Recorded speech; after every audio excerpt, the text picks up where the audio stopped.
Dobar dan vsem. Govorimo o enakomernem premočrtnem gibanju.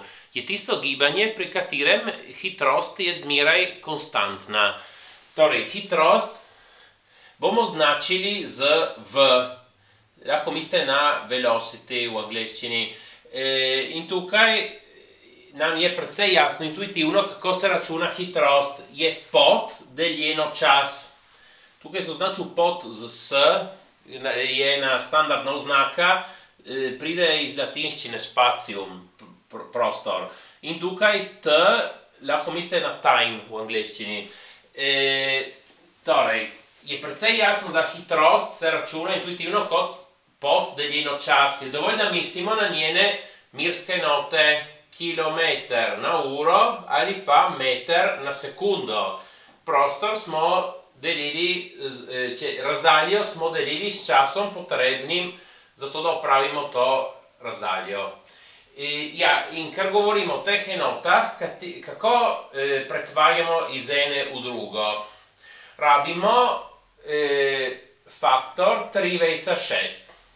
Je dovolj se spomniti na 3/6. Na primer, imamo 72 km na uro, če jih hočemo pretvoriti v metre na sekundo, delimo s 3/6. 72 deljeno 3/6 metrov na sekundo. 72 deljeno 3/6 lahko izračunate, dobimo 20 metrov na sekundo. Tako pretvorimo. Sedaj naredimo vaje.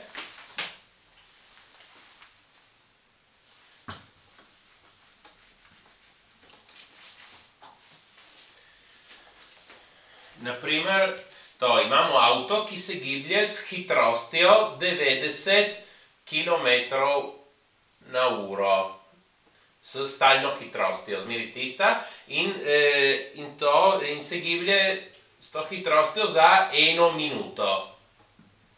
In se vprašamo, koliko poti opravi. Torej, mi imamo to osnovno formulo. Hitrost je pot vlomljeno čas. Mi moramo tukaj dobiti pot. Torej, moramo odpraviti ta čas v imenovalcu. Tukaj imamo S vlomljeno T, zato da bo šel proč, bomo na obeh straneh enačbe pomnožili s T. S vlomljeno T krat T, T gre proč in dobimo samo S na desni. Na levi pa imamo V krat T. In torej smo dobili V krat T je enako S, S je enako V krat T.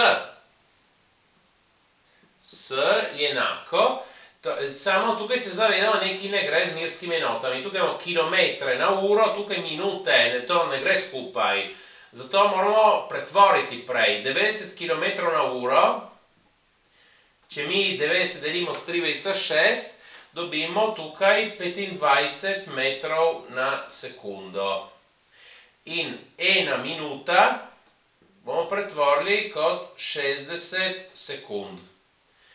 Torej, tukaj zdaj lahko damo 25 metrov na sekundo, napišemo v obliki ulomka, krat 60 sekund. Vidimo, tukaj sekunde so v števcu in tukaj sekunde so v imenovalcu, jih lahko krajšamo. In ostanijo metri, kot morajo biti, pot v metrih. 25 krat 60 dobimo 1500 metrov.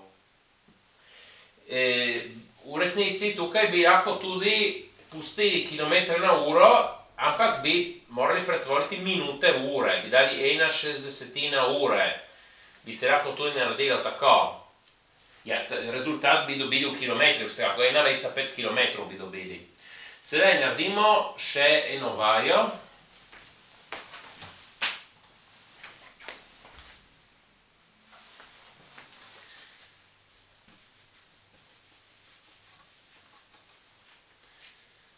Torej, pustimo tukaj ta prvi del, to obračanje formule. Torej, recimo, da mi hočemo praviti pot 75 km s hitrostjo 25 km na uro. In se vprašamo, koliko časa rabimo za to? Sedaj bi štartamo iz začetne formule. Tukaj moramo dobiti t, ki je v imenovalcu, je spodaj. V takem primeru naša neznanka ne sme biti spodaj, mora biti zgoraj. Torej se začne na isti način kot prej. Tukaj naredimo krat t. Torej s, ulemnjo t, krat t je s. In tukaj na levi imamo v krat t. Ja, to pustimo.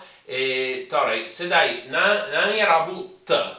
Tukaj imamo v krat t in hočemo odpraviti v. Zato bomo delili z v. V krat t deljeno v je t. In tukaj imamo s deljeno v, bomo napisali s ulemnjeno v. In torej sedaj damo podatke.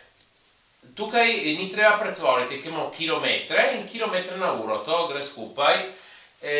Torej pod 75 kilometrov.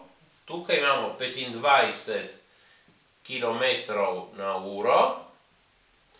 Sedaj kilometre uničimo s kilometri. Tukaj imamo ena ulemljeno ura. Je dvakrat v imenovalcu, torej gre gor. Dobimo v urah. 75 deljeno 25 je 3. Torej dobimo 3 ure. To je rezultat. Prosim, všečkajte in upišite se. Hvala.